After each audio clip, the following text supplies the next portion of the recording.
I am going to try very briefly to give you a sense of the peaking and declining of the American empire as it is seen through the eyes of Iran, and tell you that I think it encapsulates what is going on here. Okay? Very briefly, I promise. So, number one, it's 1953. An elected and popular government in Iran is committed to utilizing the vast oil resources that have been discovered there for the benefit of the Iranian national development.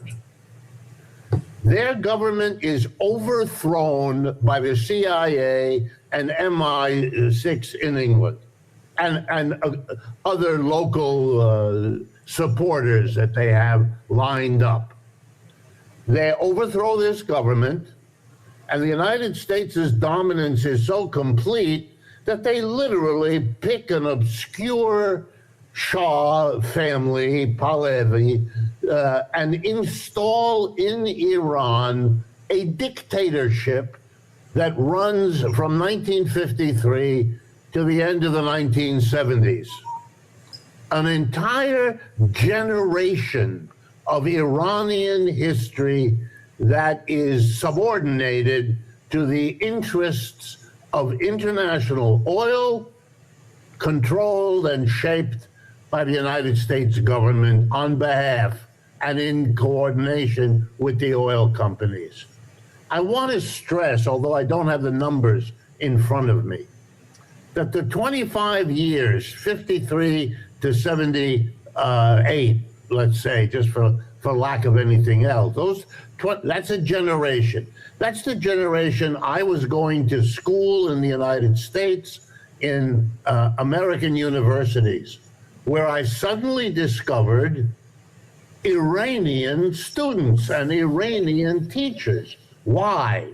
Because during that generation, you had a dictatorial Iranian government that went to work to resist and smash the Tudeh party and the communist movement and the left inside Iran, trying to make sure that Iran would be a loyal American ally against the Soviet Union, and in the process literally created the modern Iranian diaspora. And obviously, Nima, if I make a mistake here, please correct me. I am no expert on Iranian history. But it produced huge Iranian communities that I have encountered in Los Angeles, in Paris, in London, and I'm sure elsewhere that I'm not personally familiar with. When the Shah finally collapsed under the weight of all of the opposition and all of the people who left Iran, many of them never to return, or at least not yet, you had an uprising, but by then the coordinated smashing of the left inside Iran made the eruption of the people against a generation of dictatorship from the United States and from the Shah turn to the right, turn to the religious community instead of the left, which we see happening in many parts of the world, not just Iran, and particularly in Islamic areas, but that's another conversation. All right, then from 79 on, the United States is deeply frustrated, and the oil community worried, because the kind of control and dictatorship that could be operated on the Shah, who was a willing client, reflected the dominance of the American empire, the absolute authority with which it was reorganizing the world, the kind of behavior and experience that would allow people after the collapse of the Soviet Union in the late 1980s to really think that the United States was now going to control the world. Fukuhama could write a book about, sorry about the mispronunciation, could write a book about the end of history. I mean, Fukuyama could write that book, because he was so excited about this wonderful moment that he made the really stupid inferences. But all right, it's the sign of a powerful empire. It's why Secretary of Defense Cheney could talk about how the whole world is now our unipolar moment and all the rest of that. They were serious. They had in Iran a perfect example of how all this was supposed to work. And then the mullah, the ayatollah, the eruption in Iran, and what? It turned out there were limits to what the United States could do. They could have a guy who would provoke something that was clearly less desirable to the United States as dictator than the Shah had been. They didn't want a religious, they didn't want a strongly Islamicist. This is not what they want. That's not their idea. Okay, so they went to work right away to destabilize, to undo, trying to find someone better. They always had to be careful. You didn't want to give a new birth to the Tudeh movement and all that it had represented. So you had to be careful, but you weakened, you tried to limit, you tried to, disqualify. And slowly what you do is you convince the leaders in the Islamic movement that they need to shift their game. They need to do two things. They need to find allies against the domination of the United States. That would mean getting closer to Iran and China, which they went to work to do.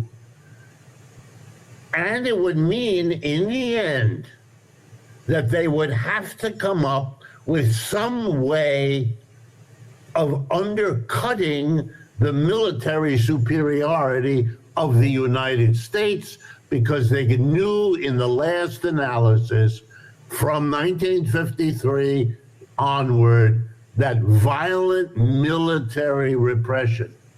I won't go into the Shah and how he used American police forces and CIO forces to train the Savak and all the rest of that story. But here we are in the last step. The empire is now in decline, and that's what we're seeing. Whether you're looking at the defense of the Iranians against military activity, or you're seeing the crucial role being played, I'm sure, by Russia and China from every evidence I see, supporting the Iranians, allying with them, funding them, weaponizing them, and all the rest of it. There it is. The empire, as it declines, provokes alternative anti-empire forces that now feel strong enough to make a stand. If I'm right, then these two items that you talked about, that you are correct, Nima, in putting them together, even though they are geographically far apart. They are statements by the Chinese, Russian, Iranian part of the world that the old empire game is over. And if you push them, they will have to make that statement more strongly than they already have. They clearly don't want to. And that's not out of fear, it's out of a rational calculus that when you have a declining empire, you must be careful because it can do a great deal of damage as it declines. Europe's decline is obvious to everyone who isn't crazy. Economically, they're decline. Politically, they're decline. Ideologically, that they are so far from the center of the world they once were that you have the kind of leaders we now have who are ridiculous. All of them. Mertz, it's just silly. These are the weakest, poorest, least appreciated leaders the Europeans have ever had.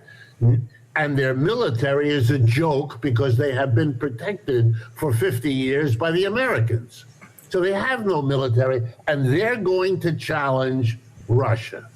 Really. They're going to, the lunacy of it. Europe is the place where, when it was peaking, Napoleon couldn't do it over Russia, and Hitler couldn't do it. And they couldn't do it anywhere in between those two either. They constantly underestimated. And now they are weaker than they've been in 3 or 4 centuries, on the way down. And they're going to make threats against Russia. I mean, they believe they can cow the Russians into submission. And the United States believes exactly the same thing everywhere else. That's the issue. And I can't predict the future any better than anyone else. But if you understand these two things in their historical context, then you must understand that there is a poetic sadness in those remarks of Xi Jinping. We tried to develop a community, and we've been frustrated by people who want to go back to the law of the jungle, because in the community, we've all been trying to erect.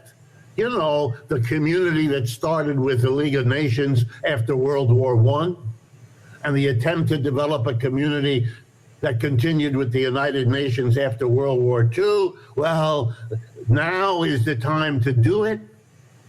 And these declining empires don't want to go there. They really want the law of the jungle because they think they're going to prevail.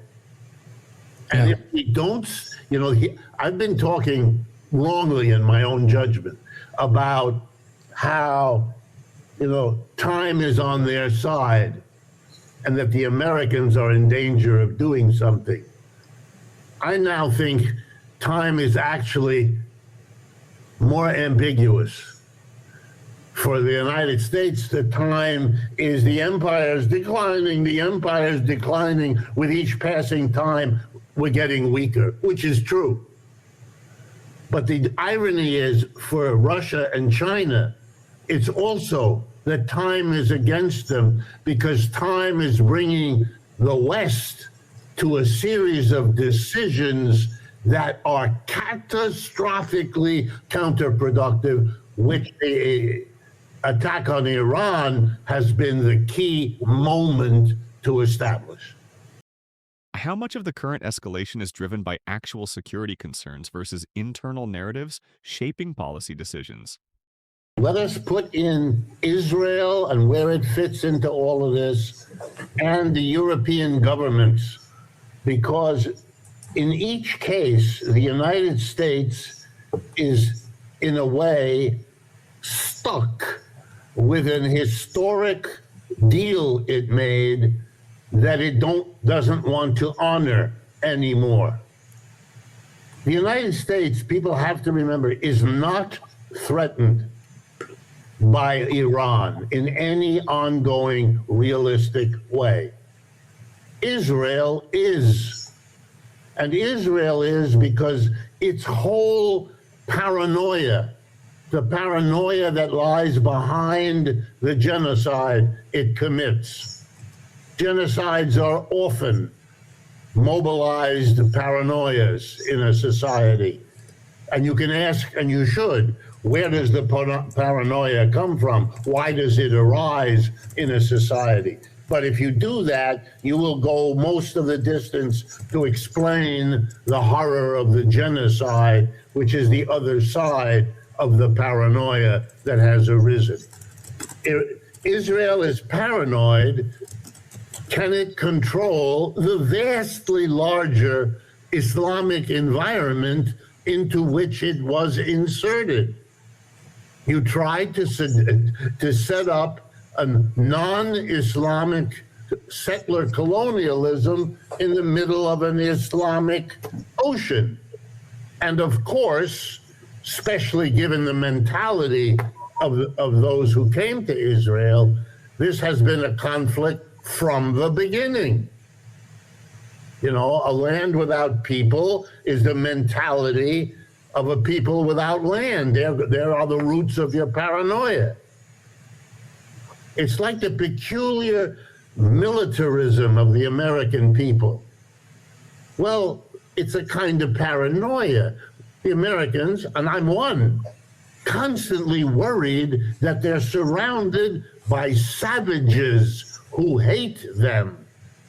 Well, you know to whom that applies? To the settler colonial people from Britain who first came here, and Holland and France, slaughtering the local people left and right, and then referring to them as savages.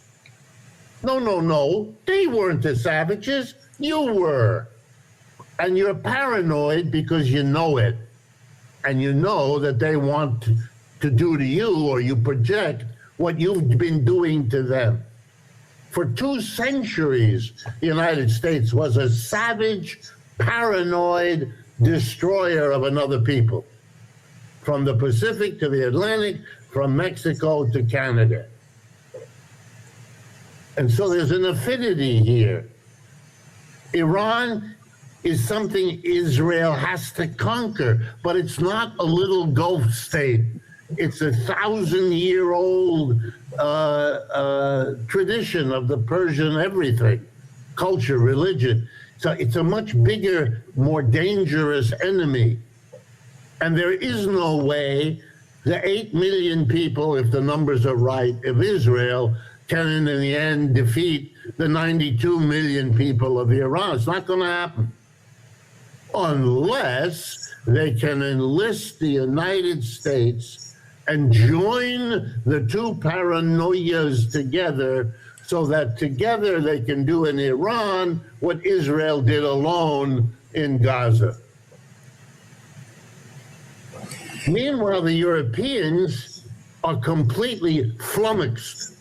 They put all their bet on the United States.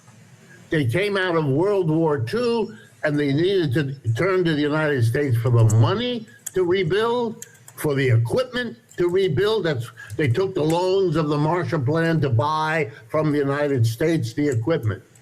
That was the first example of massive military Keynesianism, in which the Europeans were simply the stopping point for the dollar that came from Washington and returned to the United States in purchases of Europe.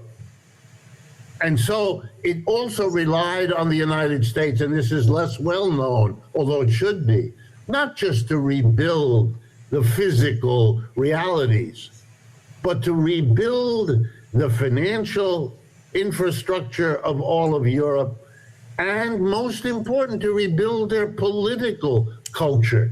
And that meant, very important, smashing the communist parties and the socialist parties, especially the communist parties, because they were linked to Russia, and that was the enemy of the United States, to whom they had sold their soul. So they became willing slaves to the United States. All those politicians, Starmer, Merz, Macron, they grew up in all of that. They can't think outside of bad Russia, good the United States. Now, Mr. Trump kicks them in the face. What are they going to do? They do not have the courage, and they have no political base to say to the Americans, you can't do that. to confront the Americans and fight back. So what are they gonna do? They're gonna go and try to scapegoat Russia as if that's their problem. Russia was never their problem. Russia, they said so. They grew up that way to placate the power that they really confronted, and that was the United States. But now the American empire either cannot or will not continue kicking them to the curb. And all they can do is saber rattle against Russia as if they were begging the United States to find value in Europe as an anti-Russian force, because Europe otherwise has no value. Now, this is a very shaky basis for an alliance. The United States, if it does what the two of you think it will this weekend, if it does, it is going it alone. Ultimately, it is doing it on its own. The amount of help it will get from Europe is marginal. It knows that. It says that. And it's not going to get help from anybody else. And it's going to get opposition from Iran, from China, and from Russia. But I predict it is going to get massive opposition at home in every one of those European countries and in the United States. You are building, it's not there yet, it's not well organized, although in Europe it's better organized. There is both the right wing and the left wing refusal to allow this to be the direction of their society.